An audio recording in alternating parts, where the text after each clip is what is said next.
It's almost about that time, right about now. Right about now. Funk, bunk, bunk, bunk, soul brother. Courtney Kocak, welcome to the Right About Now podcast. Thank you for having me. I'm so excited to be back. I don't have a lot of double guests. This you there should be Well, like a I'm special special. jacket.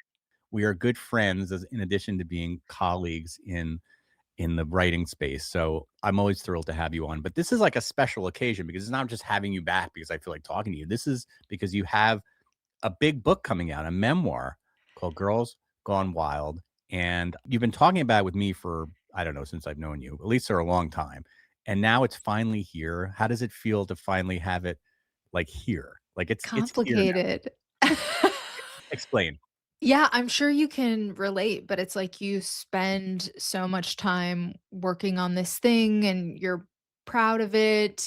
But then, once it goes out into the world, which I'm about to experience in just a matter of days, like it's not going to belong to me in the same way. And people are going to write shitty reviews. Some people are going to write really nice No, reviews, people are but gonna some write people, nice reviews. but not everybody. And you can't Of course. control what everybody thinks about it. And people are gonna read about my grandmas and think about their grandmas, which is great. Like, you want that. You want your memoir to trigger those kind of feelings and memories in other people, and it's also so strange. It is strange because it's not only your writing, but it's also your life. So it's like it's a double whammy, of things that people can be critical of. But why did you? But honestly, I don't think people are going to be too critical because based on what I've read, it's a really great read, and you're an interesting person. I mean, I know you, and I still was fascinated to learn a lot about you in this memoir, and will continue because I'm not quite done with it yet because you just gave it to me yesterday, but I'm so excited to read it. Um, why did you decide to write a memoir? Because a lot of people think about doing it, but you actually did it. And that's one thing I like about you. You actually do what you say you're going to do, and you do a lot of things. You're just a person that puts a lot of content out there in the world. But Yeah. going back to why did you decide to write a memoir It specifically? was a big dream. So I started as an actor, and then I was like 27 and I pivoted to writing to create opportunities for myself in the acting realm, and then I started screenwriting and I was like, "Oh, this is the thing that I love." And then I started writing essays and I was like, "Oh my god, I love this." It helped me. My first essay that I wrote for it was a site called thegloss.com. They had a week called I Regret Everything, and I wrote about this breakup I was going through, and it was so cathartic, and I was like, "I love this. I wanna keep doing this." And it planted the seed of, like, I would love to write a book someday. And even before I was a writer, I always thought, some people are like, "I would love to write or, like, run a marathon." I was like, Yeah, "I would love to write a right. book." And so it's kind of been a dream for 15 years, and I've been slowly writing one-off essays and improving my craft, and then I really started in 2020, which we all know what happened in 2020, and it Yeah. was this kind of strange year to start really writing in earnest, but yeah, so I've been working on it for real for like 5, 6 years now, and Yeah. so Why a memoir specifically? So you could have written the great American novel. You could have written a book about, I don't know, sex. I'm just going to say sex because you write a lot about sex. You could have written a bit about feminism. I mean, there's a lot of things that you like to mine, Yeah. but why a memoir about your own life? Well, I will write a novel and I will write a book about sex. And by the way, if you say you're gonna do it, you are gonna do it because you do stuff you say you're gonna do. I'm always like, "She's actually doing this." Like, I'm gonna do stand-up, and then, like, next thing I know, I'm at a stand-up show, or you're like, "I'm gonna do a TEDx talk," and next thing I know, you're, like, doing TEDx like, you just do stuff. You're a doer, which is cool. Thank you. Um, this felt like the perfect first book for me. I really I've lived. I sold t-shirts on the Girls Gone Wild tour. I Yeah, gave a Craigslist massage. I kicked a guy in the balls for money. you're Trying just to be talking an about all actress is like, y- you know, interacting with the underbelly of Hollywood in some ways. And so I really actually, when things really started happening to me in my early 20s that I was like, "Oh, I wasn't expecting this sexual assault. I wasn't expecting this abortion." Like, I didn't think these were gonna be the things that happened to me, and I really think that those experiences planted the seed, and it's been such an amazing, like, tool for liberation for Yeah. me, and that's what I hope readers get out of it, because all the shame that I thought belonged to me, I have realized is societal shame or other people's shame, and I really don't own that, and so that's why a memoir, like, to work through all these things that I have lived through and, like, make meaning out of them and put them in their proper, compartment. So, like, I've never been as free of a person as I am now, and I think a lot of that has to do with this writing process. So it's been very cathartic just to get it out there, out of your head and onto the page, and then sharing it with others. Because a lot of the stuff you've done is, it's pretty like, it's sexy and like, like definitely not like run of the mill, like, like small town girl like you are, small town. Hey, that's Well, slander. I know exactly. Well, you were back in the day, which another thing I didn't totally realize how small the town was that you came from. Yeah. But just getting it out there, do you think that's part of, and I wanna get into some of the specifics of the book, but do you think that's part of the way you grew up? Like, 'cause so you grew up, just to give this away, and I think it was like a small town, Jackson, Minnesota. I Yep. wrote down, which is, I mean, I know it's in Minnesota. I just figured you lived in like a suburb of Minneapolis, but no, like Jackson, Minnesota is like a tiny town of like Oh, 3 yeah, it's like a little 300 tumbleweed people. town. Yeah. And then you had like a Catholic family, right? You were like it's like just a small town girl living in, you're that person. So do you think, and No, I'm a and Bruce Springsteen lyric. no, isn't that was that's from, Journey, whatever. Oh, But, yeah. Don't Stop Believin', but you didn't stop believing. So, I mean, but that's the thing, it's like that kind of shaped, how do you think that sort of shaped who you are now? Because I'm imagining you didn't grow up around a lot of writers, a lot around people, like, people writing memoirs, right? In that tiny town. Definitely not. There were some community theater members, but definitely not writers, definitely not professional artists. But I, like, came out of the womb a little bit different, I always had big dreams. I like, the acting bug bit me super young. But it's I funny 'cause remember. you were saying that you in your book that you read, Waiting for Guffman was, like, a big influence in your life, that the Christopher Guest documentary about a sort of small summer Well, I stop. was living it before I ever saw the movie. Right, right. So, like, but that so you had these dreams, they weren't really they were probably inspired by things you were seeing on television, and, like, 'cause they certainly were inspired by things you were seeing in real life. Yeah, television, but I mean, we're talking like cable was fancy at this stage. So it's Right. not like I had a ton of inputs. I don't know. I just always it's like I say in the book, like it's like, the Big Bang. It's like it was there from the beginning. I Yeah. don't I don't It even wasn't like know. one moment where you were like, "Oh, I wanna be an actress." Like, it's just you were just born with It that it was bug. just in my DNA, yeah. But Yeah. but has nothing to do with my parents or anybody else in my family. But there is a bit of you that's a bit of an exhibitionist, or at least an extrovert. Exhibitionist might be too, but you like, you have no No, I'm an fear. exhibitionist. I'm an Okay. exhibitionist more than I am an extrovert. Oh, that's interesting. I What do would you mean? say Explain. I'm an ambivert. I mean, everything I do, like writing is introverted. Ira Glass has this great quote about like what a weird person you must be if like your primary mode of communication with people is like interviewing them on a podcast. Like that's a strange way to be. We're both like that. Yeah, you and I both have that weird way of being. I love it. It's better than I to do me too. writing, because at least you get to have an interaction with a human being. And, like, Not skip the small stock and, skip the small talk and, like, go straight into the deep shit. right, you gotta get in, yeah, so you, okay, so you're just, but when you say your difference between being an extrovert and being an exhibitionist, so what do you mean? You say you're more of an exhibitionist. What do you how do you like, how do you differentiate between those 2 things? I would say in all ways. I mean, I like to be naked. I like to be sexually free. I like the thought of people watching. So, like, in all manners of my sexuality, I'm an exhibitionist.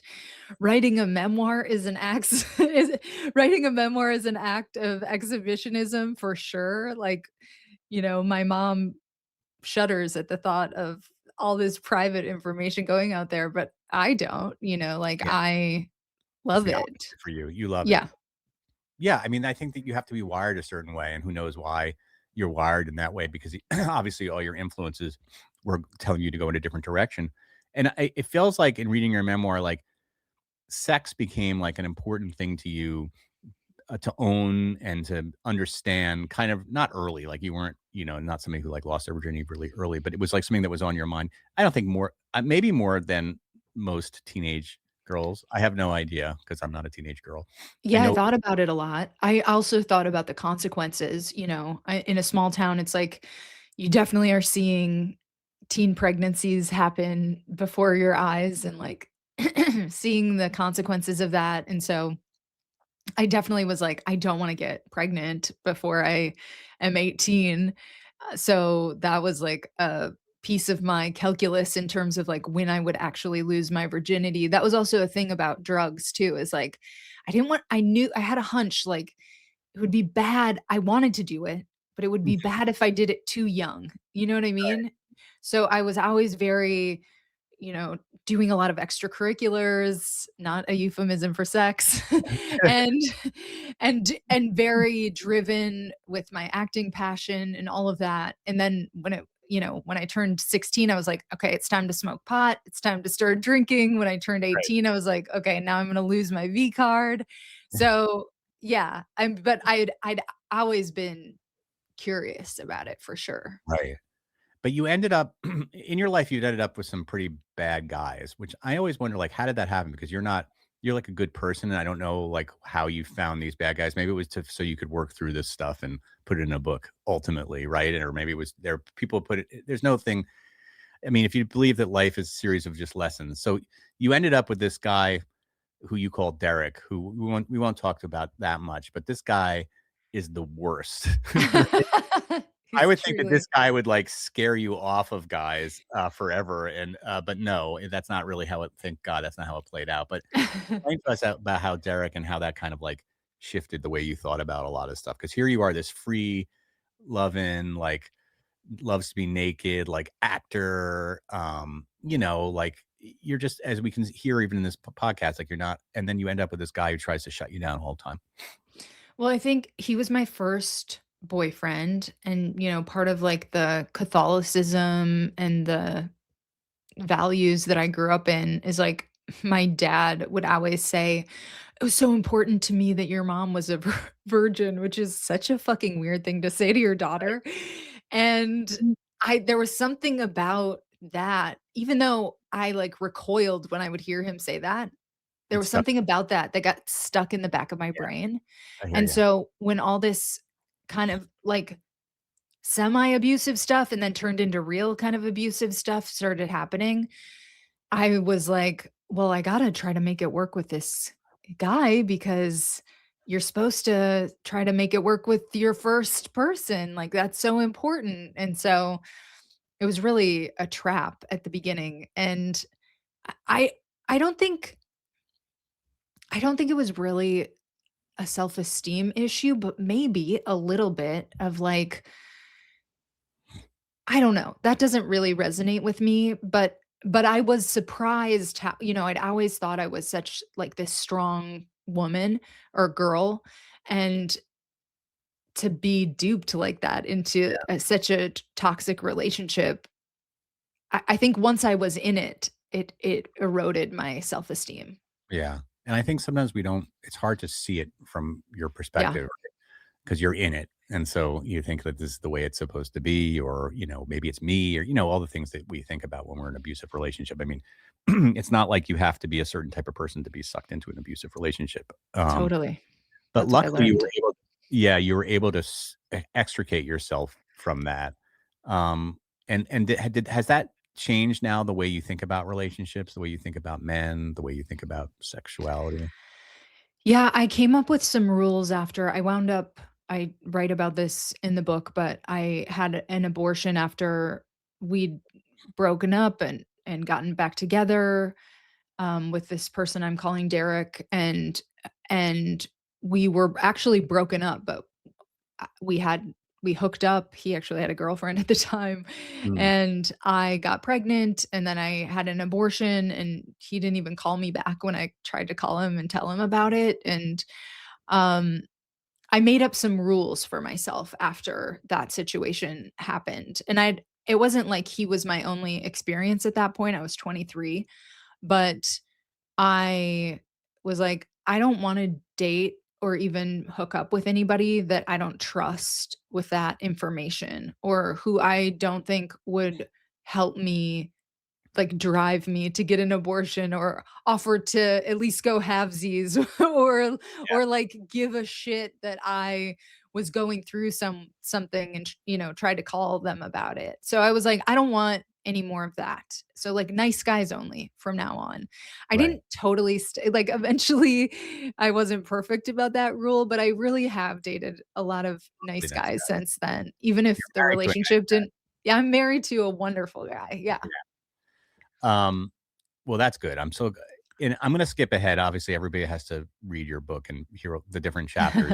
It's a kind of an evolution of Courtney's life, but I think we have to get to the girls gone wild part because Of that's course. what your book is called, Girl Gone Wild. How did you find yourself? First of all, explain to everybody what your job was on that show, and then tell me how you even found your way into finding a job like that. Like you said, like when you're a struggling actress, sometimes these opportunities and attractive struggling actress, basically, sometimes these things just are on your become on your radar. Yeah, so as an actor, one of the jobs that I had sort of sussed out that would be good for me, because it was, like, kind of low commitment, it was kind of gig based, was it's called promotional modeling, or being a brand ambassador. And so I did that for a bunch of different companies, yogurt companies, Sports Illustrated, all kinds Right, of different companies. I would do, like, basically event work for them, be like an attractive young woman handing out free shit for them, or like welcoming people to an event, or whatever the case is. And so that there was a section for that on Craigslist yeah. for this kind of like event gig work.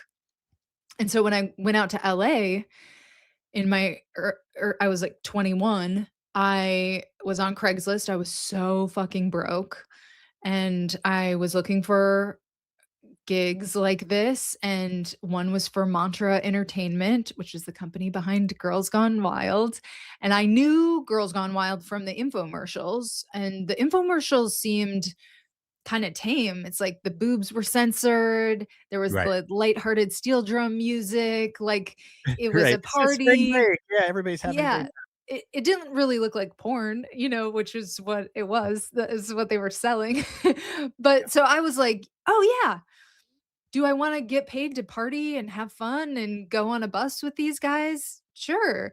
And so I they, of course, called me down to their office for an interview. Literally, like, the next day, I was on a plane going to Vancouver, and my job was to sell T-shirts, but I Mhm. was the only girl on the bus, and really my job, which they told me at the interview, was to make the other girls feel comfortable enough Mm. to be exploited, is the piece that they didn't Gotcha. say. Yeah. And so the whole experience made me, like, more depressed than I think I've ever been in my entire life. I was on the tour for, like, I think, like, 7 weeks-ish, and What did you see I that really turned you? Like, explain to people what you saw that was so upsetting, aside from like, what was it that so it wasn't it's not jungle the porn piece of it. Like, I'm very sex positive, and I'm pro sex work, and I think, as I talked about on my previous episode, I've gotten a happy ending massage. I've paid for Yeah. sex myself. My problem was the exploitation. So Mhm. basically they would, throw these parties, and it wasn't explicit that they were scouting for girls to film on the bus. So they would basically wait until these girls were drunk, and then Yeah. they would try to coerce them on the bus and convince that talk them they're drunk girls. They're talking Yeah. them into doing things they don't want to do.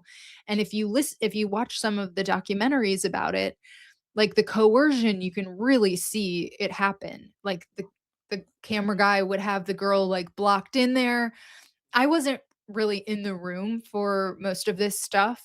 I Yeah. would interact with the girl. I would pour them drinks out in the front of the bus, and I would obviously be in the main party, inside the bar or wherever it was, but I would see the girls after sometimes, and I would know that they weren't getting paid, and I would know that they were signing contracts while they were drunk, and Mhm. I knew all of these bad things, and I also they would play the tape the next day, like, review the tape, like, it was Yeah. like they were NFL coaches, and this was, like, game day footage, and they were so mean about these girls' bodies, and, Oh, like god. And they would say stuff where you would hear it. Yeah, it's horrible. yeah, it was terrible. So my real issue was the exploitation, and obviously, like, I'm the same age as these I'm 21. I'm this exact same age as these girls that they're really trying to exploit, and so I could see myself, and I was also in these situations where I was, like, expected to be naked in every film I did, which wasn't again, I'm an exhibitionist. It wasn't a problem for me. It was just, like, the expectation of it, the lack of conversation around it, so I felt on some level this too, and, like, I would do photo shoots. I still do, like, Well, we're gonna topless talk photo about that. shoots Yeah. and stuff, but the power dynamic with me today is totally different than it was then, and so it's that. And maybe because you saw that and you saw the reverse of, when women are being exploited sexually, you're like, "I wanna have no part of that." And did you feel a bit complicit in it just because you were working for those guys and a sort of feeling of guilt about that? Oh, definitely. Yeah, that's why I ultimately had to leave the tour is yeah, I got so depressed that I had to ask to leave, it was like the tour was still going, but I was like, "I'm so sorry, man, like, This is not what I signed I up for. cannot do this anymore." Yeah. But what's interesting, like you said, so you've alluded to this, and again, I'm gonna jump ahead a little bit, but, like, so you do, uh, what's it called again? OnlyFans? OnlyFans, or why can't I think of it? You so, okay, you do OnlyFans, which somebody would say, "Well, how's that different than Girls Gone Wild?" That's, you and again, you do it in a tasteful way. And I wanna talk about why you decide to do it. I mean, you have to do what's comfortable for you, right? But you do it in a Yeah. tasteful way where it's like bikini pictures, but you have, like, fans.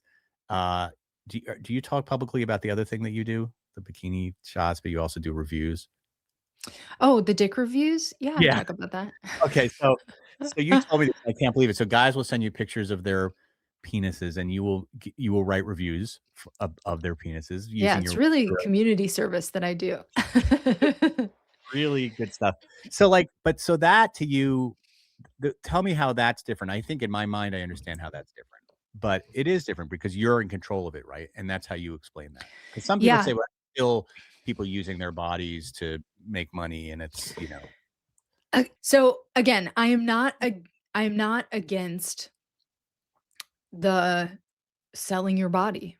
Mhm. I'm not against flaunting your sexuality. I'm not against sex work. And even like I don't do porn on my OnlyFans. A lot of people do. And I don't think it's the same thing because OnlyFans is the evolution of Girls Gone Wild. And it's primarily driven by creators are responsible for their own content. So people aren't I'm sure, of course, I'm sure there are exceptions on the platform. Like there are probably some people doing things that they're uncomfortable with, but by and large, most people are in charge of their own content. They feel good about what they're making. They are honoring their own boundaries. The split on OnlyFans is the creator gets 80% of the money, the platform takes 20%. That Right. makes sense to me. If you It's get the even Girls yeah, Gone it's Wild, none of the girls didn't even get the money. Yeah, they got maybe a t-shirt. Like, what? yeah. And even the old porn studio model, it's like people would get paid one time for the shoot, and the studio would get all the extra money, and I love this new world we're living in. There are downsides, of course, there are downsides to everything, but this is way more fair and, yeah, so I love OnlyFans. I started doing it because after the George Floyd protests in 2020, or right around that time, I offered this thing where if you donated $50 or more to Black Lives Matter, I would send you a topless pic and an ass pic.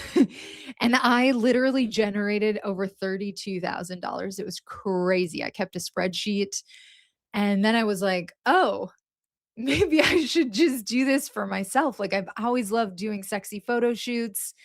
I aside from the ones that were predatory, it's, like, such a joy for me, and so I just started doing my own OnlyFans, and it's been so fun. Yeah, I do, like, basically Playboy style, topless. Occasionally, you can get a little hint of something down below, but pretty rare. But, yeah, it's pretty I wouldn't tame as know far because as I made it a OnlyFans. point of not subscribing 'cause I think it'd be so creepy. But it's fascinating that you do that. I think people might be interested in the dick reviews. Like, what goes into that? Like, how do you first of all, how do you make them different each time? Like Well, I how think long? of they're like a thick paragraph. Okay, a thick, uh, It's thick. rounded paragraph. Yeah, Yeah, hard. No. Um, I I really you try am. you zone in on like what makes each one unique. Yeah, I think every most dicks, it's hard to find an irredeemable dick, is Yeah, what I'm gonna say. And so maybe the strong point is the girth, or maybe it's like, oh wow, look how hard it is, or like look, the veins popping out are super hot, or like right. So there you it's got a written long a little one. bit in a sexual like in a sexy way, kinda like you make me hot kind of way, because I guess that's what guys wanna hear, right? They don't wanna hear like, I've seen better." I mean, I guess maybe some guys do, and like I I'm not I'm not They don't try. lying. I'm Yeah. also looking You at it a find little it good. bit holistically, like, I'm like, "Oh, wow, and a clean bed, that's actually very sexy." But I think of it as a writing exercise. I'm a writer. I Yeah. actually hope that someday I'm so successful that these dick reviews are like a special treasure that they've gotten, Vitamin Oma. Yeah. they That's were in on the ground floor, and yeah. I try to write some, like, not jokes, but, like, some interesting metaphors in there or whatever, and so they're treasures. Yeah, I mean, I would did guys send pictures of like, just their members or, like, themselves? Like, it's like, like, It's them very case by case. Some it's guys like will send, like, 5 photos from every angle, and they're like, "Okay, so" some guys just send 1. I actually am behind, I need to catch up on dick reviews. Thank you for yeah, reminding me. sorry, you can write that down. Must today, must do 10 dick reviews. Um, and this has been a real source of income for you, like, not your main source, but, right, like, this is a real thing. You can make Yeah, money. I mean, not just the dick reviews. You have No, to no, subscribe to my OnlyFans, and then you pay extra, and I'll do a dick review for you. But OnlyFans in general, yeah. I mean, I don't make a ton of money from it. I make anywhere from hundreds to thousands of dollars a month. Um, and sometimes that's like a substantial part of my income. And it's also just like a fun outlet for me. It's kind of a way for me to monetize my sex podcast. And yeah, for the most part, I've really I enjoyed doing it. so this is how you're a mystery to me. I feel like there's 2 Courtneys. I don't mean like you're a psychopath or anything, but there's the Courtney that's like the sexual Courtney that we're talking about this stuff, the OnlyFans stuff, the girls going wild, even this book. But then there's like a Courtney that's a little more buttoned up and like does, writing. Buttoned up. Well, I don't know. I mean, even like you on this image, like you could have come to like there's certain women that might have come to this particular interview, like knowing that you were going to talk about sex, like kind of come dolled up, like not that you're not don't look pretty, but like, like all made up with like like cleavagey and stuff like that. You kind of like you're more modest, like in person than you are sometimes like in your, you know what I Well, mean? I don't know what I I'm going. think okay, so this is I don't know, people can think whatever they want about this, but I think it's kind of a flex to not have to be that dolled up and still be fairly attractive. It's true. It's a pretty good of a flex. Yeah, right. Like, I'm gonna wear my glasses. I'm not gonna, like, I'm gonna wear a throw my hair in a t-shirt, ponytail and, like no makeup, and you're still gonna be like, "Damn." so Yeah, there's that. which whatever, we can unpack that on a separate podcast. But yeah, no, I mean, I'm still a creative kind of free spirit, but like, yeah, I love teaching. Yep. That's we both do that. We've Well, thanks to um you on that because you're the one who recommended that I do that. So that was you're good at Gordy's also really good at giving advice. And like, and like y'all say I should teach, but how would I do that? And you're like, call this number, and like you'll have like you immediately know what to tell me to do. Like it's not just you should do it. It's like this is the email you need to write to, and yeah, it's like, and it works, right? true, it works. Yeah. All right. So yeah. So okay. So there aren't maybe I make two Courtneys, but they're like to you, it's all blended into the same kind of thing that you're doing. I honestly have I used to try to like on my Instagram or whatever. It was complicated for me about like which how should I present myself? Cuz like Yeah. like I have these podcast clients and like do I want them to know about this other stuff? And eventually I got to a point where I was like I just want to be one whole, one consolidated person. And like, if you don't like me, that's totally fine. I want to put my raunchy stand up on there. I Yeah. want my book to be on there. I want to not be like embarrassed to put my body paint stuff on there. Like I just want to be one person and Yeah. I'm not everybody's cup of tea and that is totally fine. No, I mean, I think that's great. And I think the great artists shouldn't, if you appeal to everybody, then there might be something a little bit off anyway. Like you should have some people that you should, in fact, when I didn't, and I shouldn't encourage this, but when I didn't get like one bad review on my book, I was kind of like, I'm not arrived yet. I need to have one person like, this is Have you garbage. gotten one? I've had a few that are like, this is kind of like a rehash of his podcast, like nothing original here, but nothing like, look, this guy is a piece of shit. Like I'm waiting for that. I'm sure it'll come someday. I Especially don't want that. That you're a sicko well, that you want that. I don't really want that.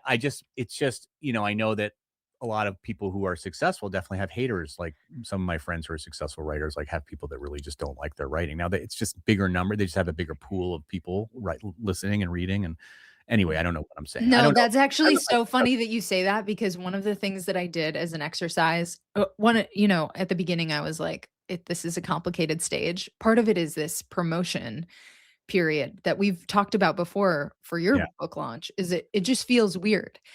And Yeah. one of the things that I did to make myself feel better at one point is I looked up reviews or to like desensitize myself. Yeah. I looked up Goodreads reviews of some of my favorite books or like some of the most anticipated books of the year. Oh, And interesting. I looked and they had shitty reviews.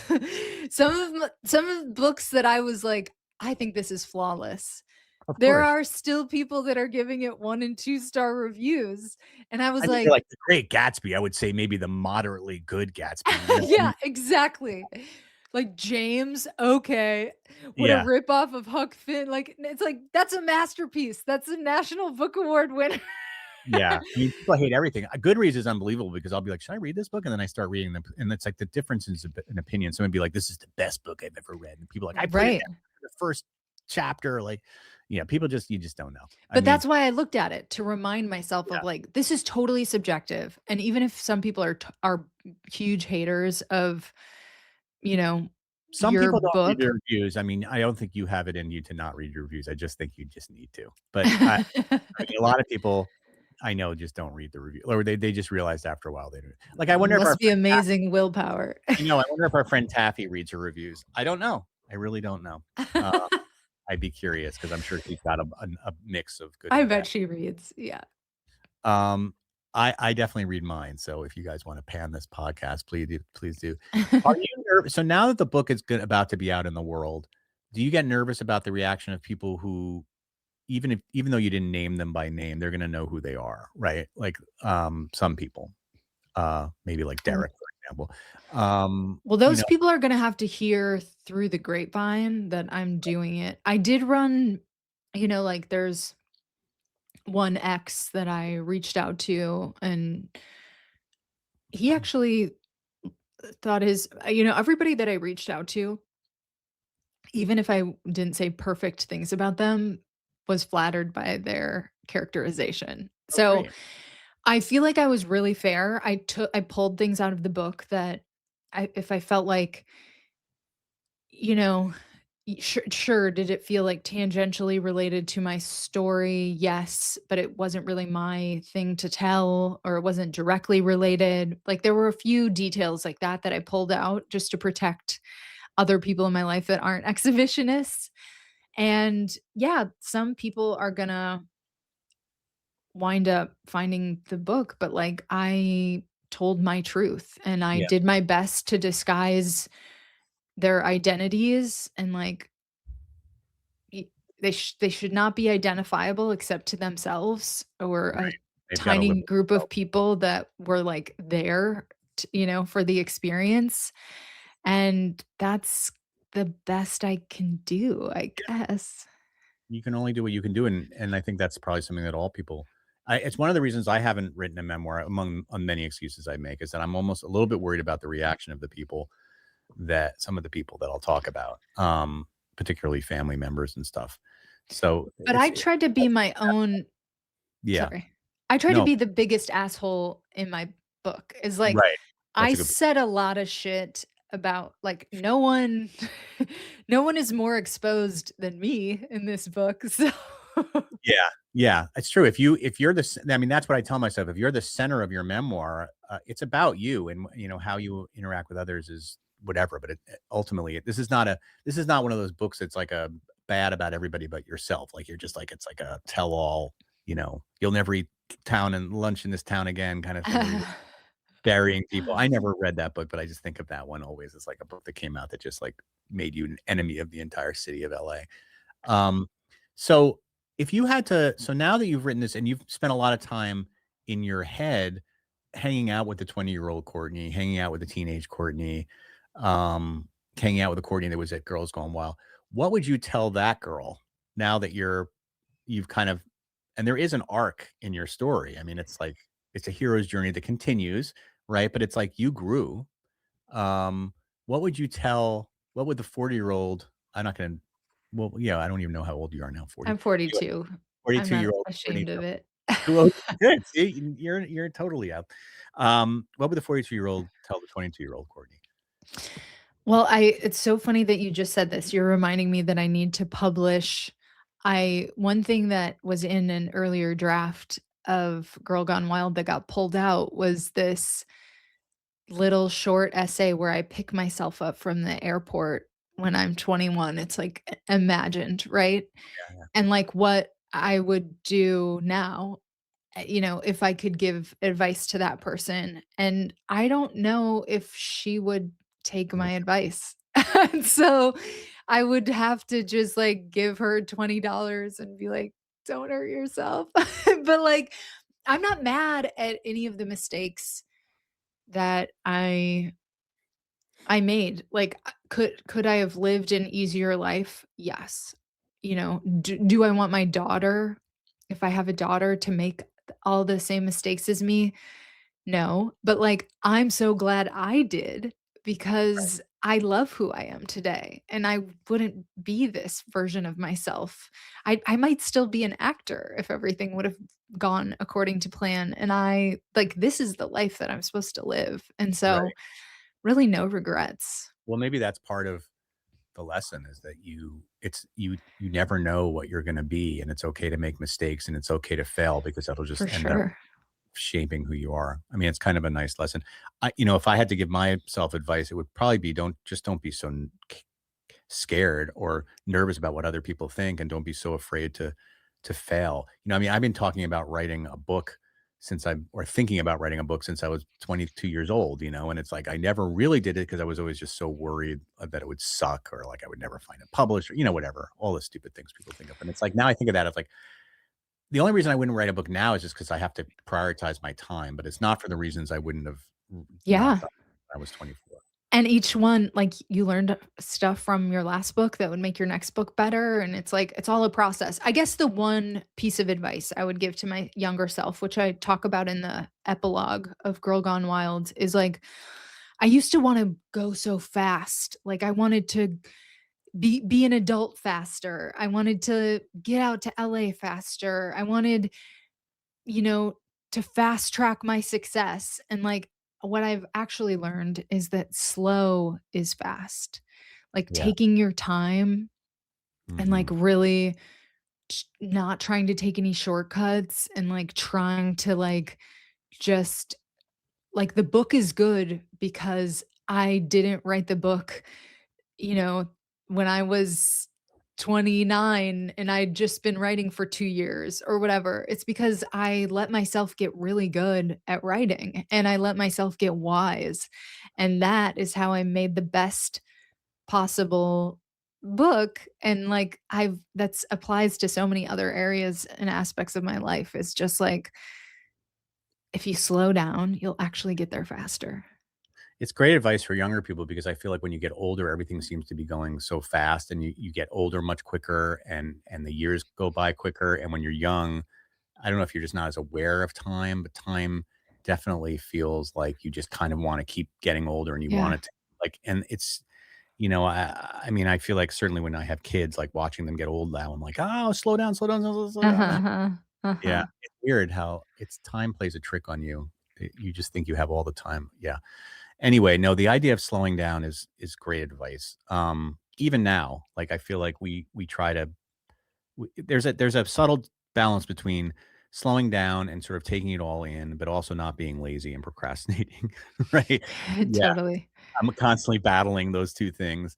It's like I feel bad if I'm not working, but as soon as I feel like I'm working too much and anyway, well, this is I mean, I feel like you've said so much in this interview. I mean, what else can we help you promote here? Because you do a lot of things, like you have classes that you teach, you have newsletters people can subscribe to. I can put it all in the notes, but like, what are you these days, aside from the book, what are you excited about that you're working on?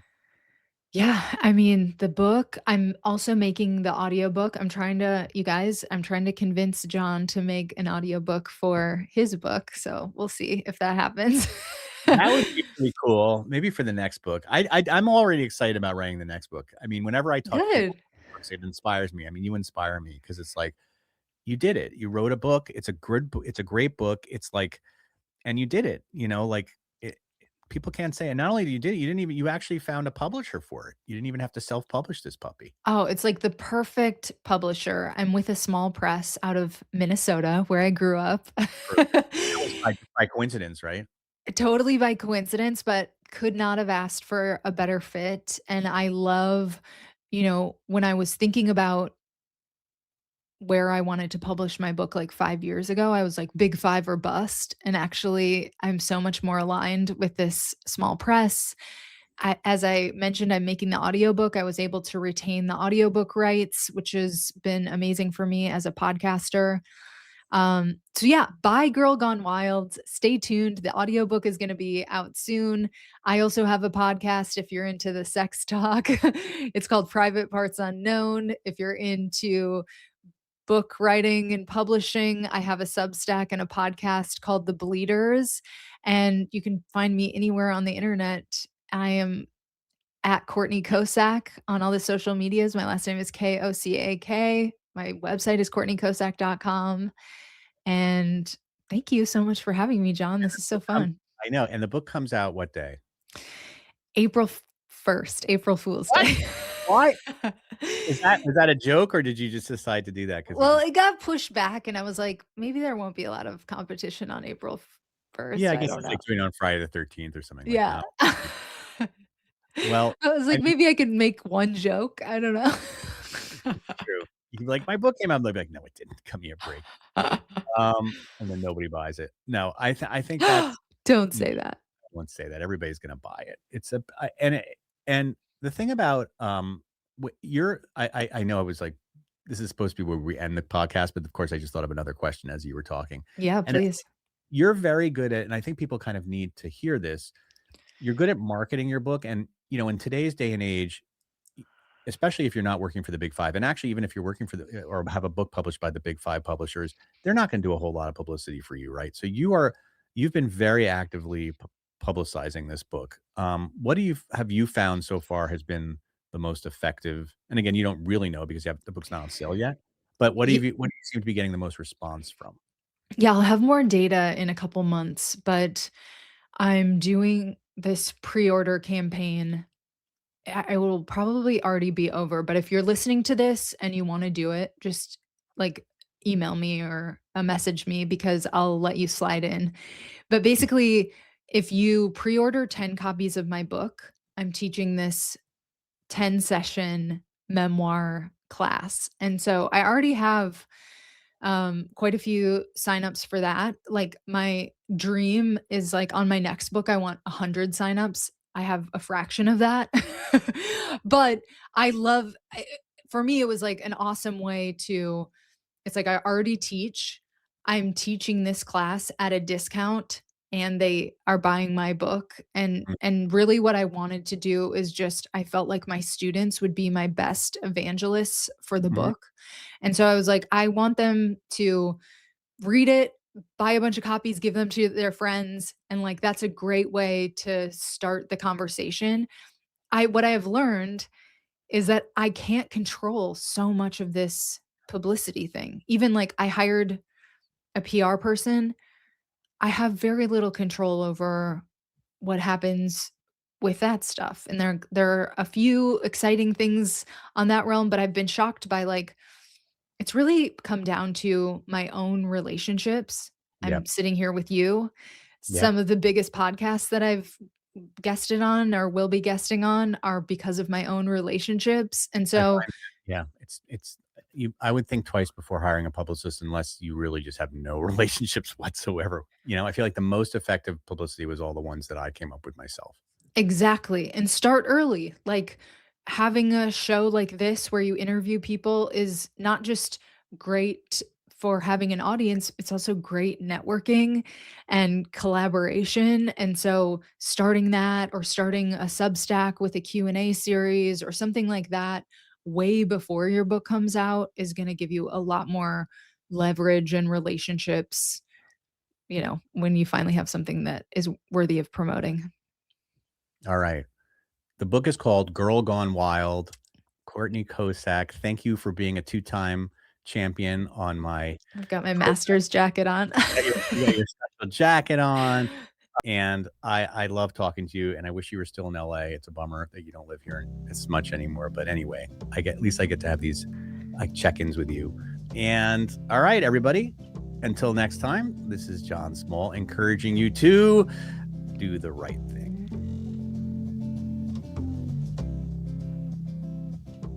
Well, thank you so much for listening to the Right About Now podcast. If you liked what you heard, you can do me a huge favor and write a review, leave a rating. You have no idea how much that influences the dreaded algorithm, but it does work. So you could really help me surface this podcast by doing that little deed. Also, I've got another podcast you might be interested in, especially if you're a Gen Xer. It's called Small Talk, and we deal with all things Gen X. So please follow Small Talk as well.